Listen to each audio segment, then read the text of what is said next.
This is for my mother and my mother's mothers, those that came before me and transcended to live on within me. I honor your story, your endless tears and strife.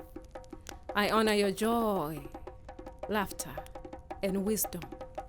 As you dance through the mysteries of existence, I honor your gentle, yet sometimes harsh reminders that emanates deep within my DNA.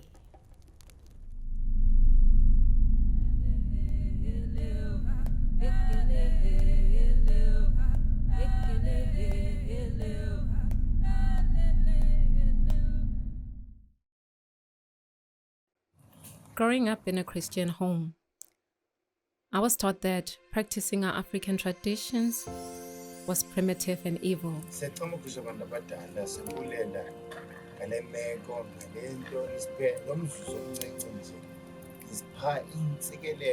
And I wanted nothing to do with it. Until I started to feel empty and confused.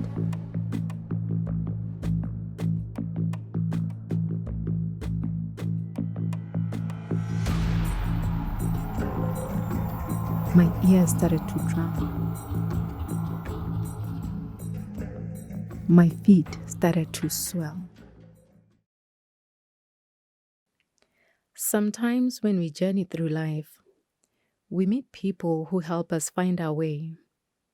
And my case is no different. It really takes courage to dedicate one's life to helping others. Well, my name is Lerato Mileng. And let me tell you about a humble family that lives to serve the African community. When I met the Buntu family, I was overwhelmed with pain and confusion. I had just escaped an abusive relationship.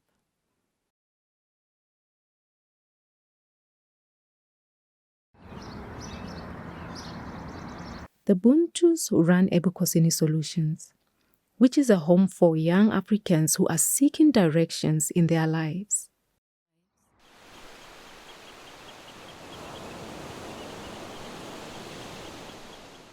I'm from an African Caribbean family from a small island in the Eastern Caribbean called Anguilla. I didn't have the chance to grow up and spend too much time there because my family was also traveling quite a bit.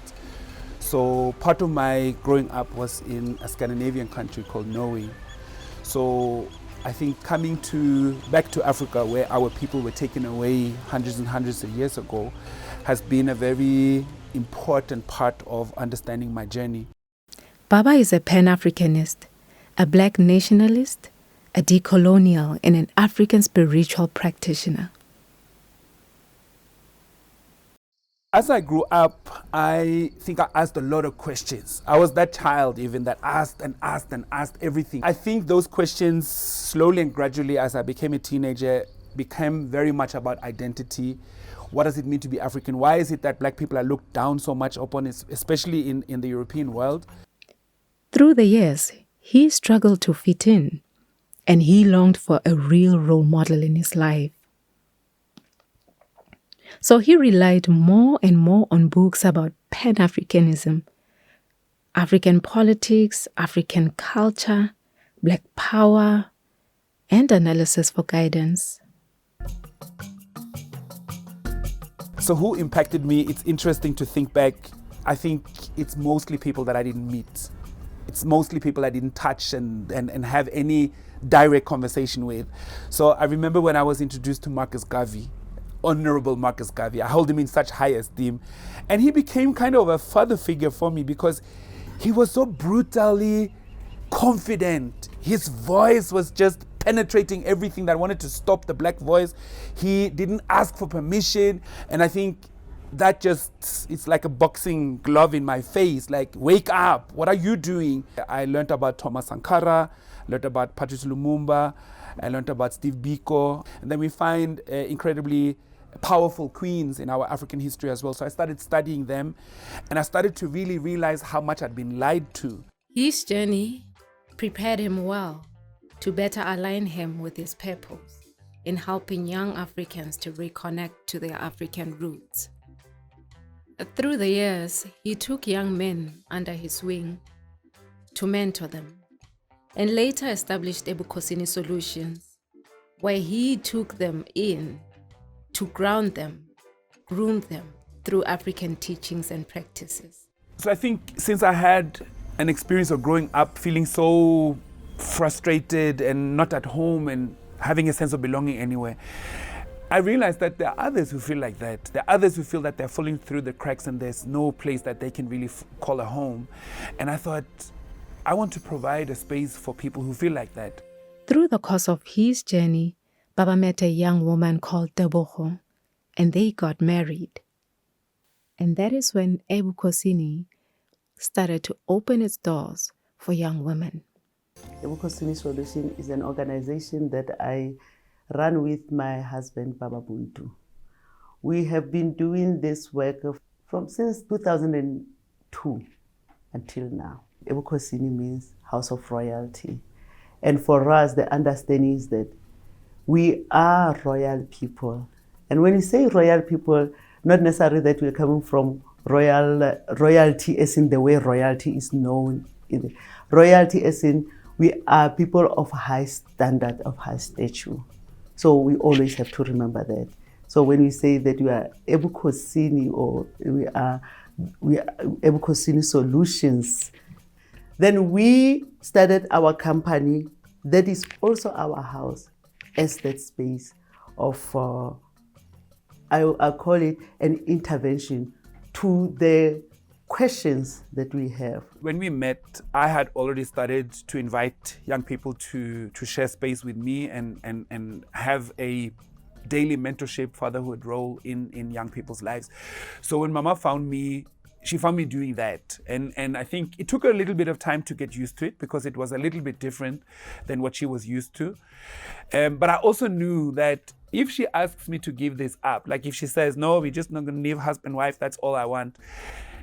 I was wondering, am I really going to give this up? Because it's not just something I'm doing out of leisure. I'm really doing it because I believe it's a model that we need in our communities and I'm willing to do it.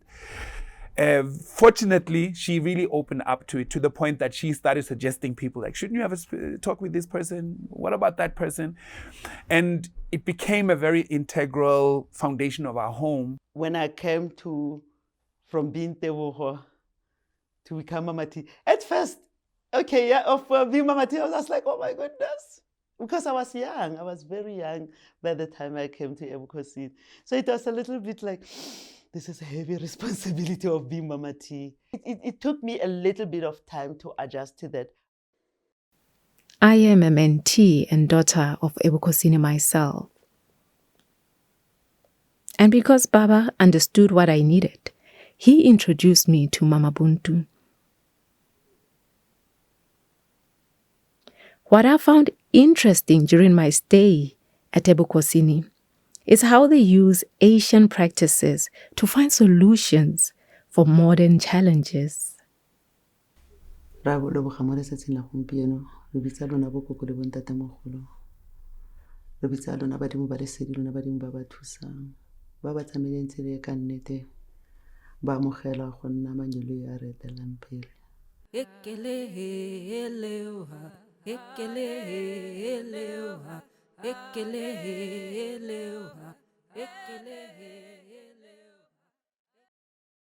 Mama Buntu held space for me through my healing journey. She took me through various processes taken from our Asian African practices.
Isbugo.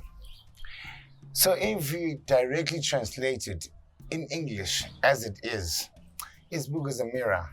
When we say, here's a mirror, look in yourself, we're not talking about a physical mirror. We're looking at the capacity for something to give you the ability to look back at yourself.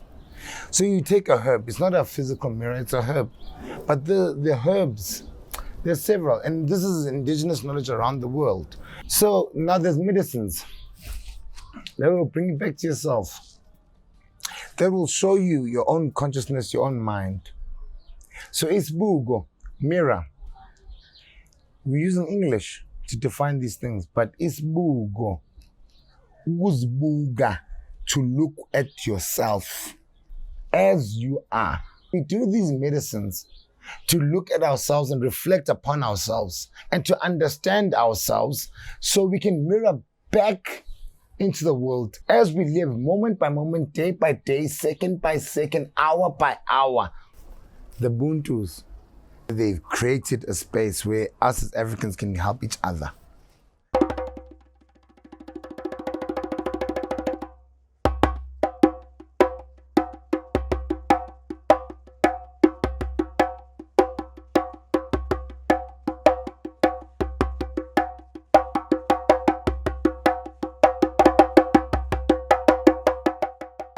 Through Isibuko, I encountered my ancestors.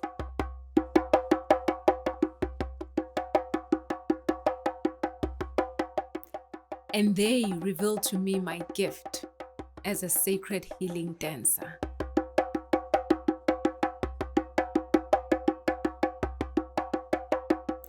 And at this point, I knew exactly what was the cause of my pain.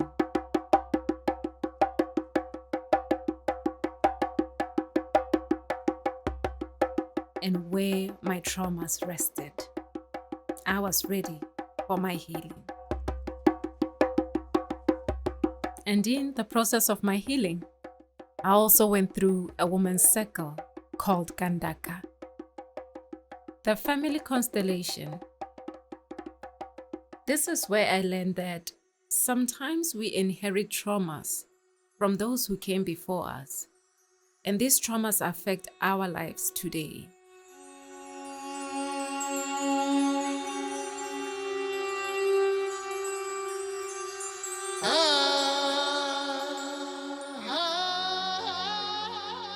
In most cases, we don't have good family spaces.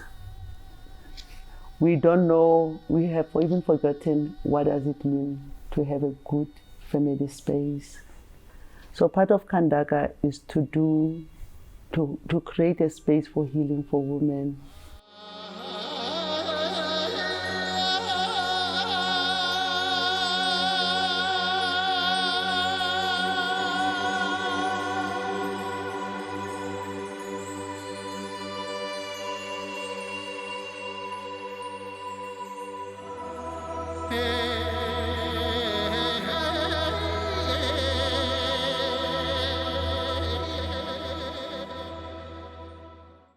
Welcome to this third session of the Family Constellation.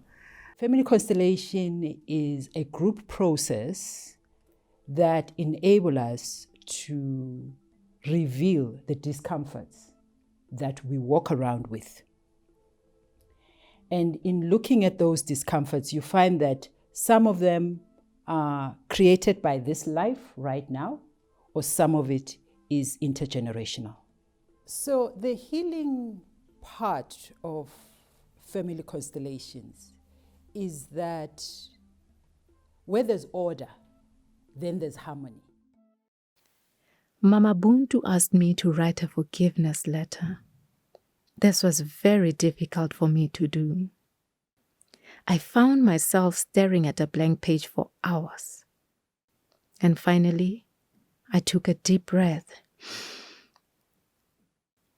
and wrote a forgiveness letter to myself and all those who wronged me. I forgive myself for all the bad choices that I have made in my life. I forgive you, Mother, for not teaching me what you yourself did not know. Lerato, tsoga e chaile. Lerato, tsoga. Lerato we, e chaile.